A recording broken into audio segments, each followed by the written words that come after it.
Cet homme a sauvé 669 enfants des nazis et ne l'a dit à personne pendant 50 ans. Et durant cette émission, la présentatrice va lui faire une surprise et révéler son action au monde entier. Is there anyone in our audience tonight who owes their life to Nicholas Winton? If so, could you stand up, please?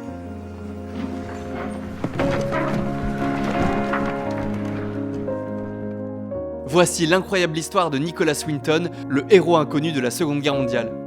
Nicholas Winton a 29 ans, il est banquier à Londres quand il apprend qu'Hitler marche sur la Tchécoslovaquie. Des milliers de juifs sont persécutés, tués. Il décide alors de partir à Prague dans les ghettos pour leur venir en aide. Et à peine arrivé, ce qu'il voit le terrifie. Des gens, par milliers, mal nourris, malades, dormant dans le froid de l'hiver. Et là, Nicolas, il est tellement touché par ces enfants qu'il voit qu'une volonté naît en lui. Il veut les sauver, tous les sauver. Il récolte alors l'identité de tous les enfants qu'il croise. Il note leur nom, prend leurs photos.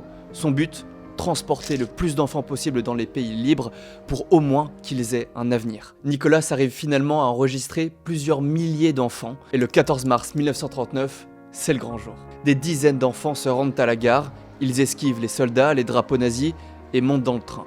Dans leur poche, leur faux passeport et certificat de voyage. Nicolas est à leur côté. Le train repart et finit par atteindre la Grande-Bretagne. Enfin, des dizaines et des dizaines d'enfants sont sauvés et Nicolas, ce héros, il a même réussi à trouver des familles adoptives pour chacun de ses enfants. Donc à leur descente du train, une famille les attend. Malgré leur déchirement énorme, Nicolas leur a offert le plus beau des cadeaux, la vie.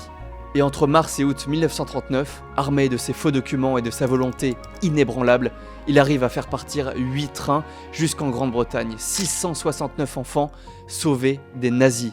Le miracle continue. C'est fou. Mais le 1er septembre 1939, la Seconde Guerre mondiale est déclarée, impossible pour lui de continuer son action. Nicolas ne se remettra jamais de cette tragédie, lui qui voulait tous les sauver. Le temps passe, il se marie, il a 3 enfants, mais ne racontera jamais à personne cette mission héroïque. Ce n'est que 50 ans plus tard, en 1979, que son histoire va sortir de l'ombre. Un jour, sa femme Greta va faire du rangement dans le grenier, elle tombe par hasard sur le carnet de Nicolas. À l'intérieur, elle découvre les noms des 669 enfants sauvés.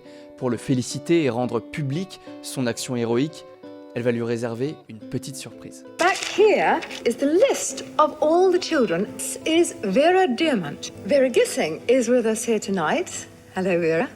And I should tell you that you are actually sitting next to Nicholas Winton.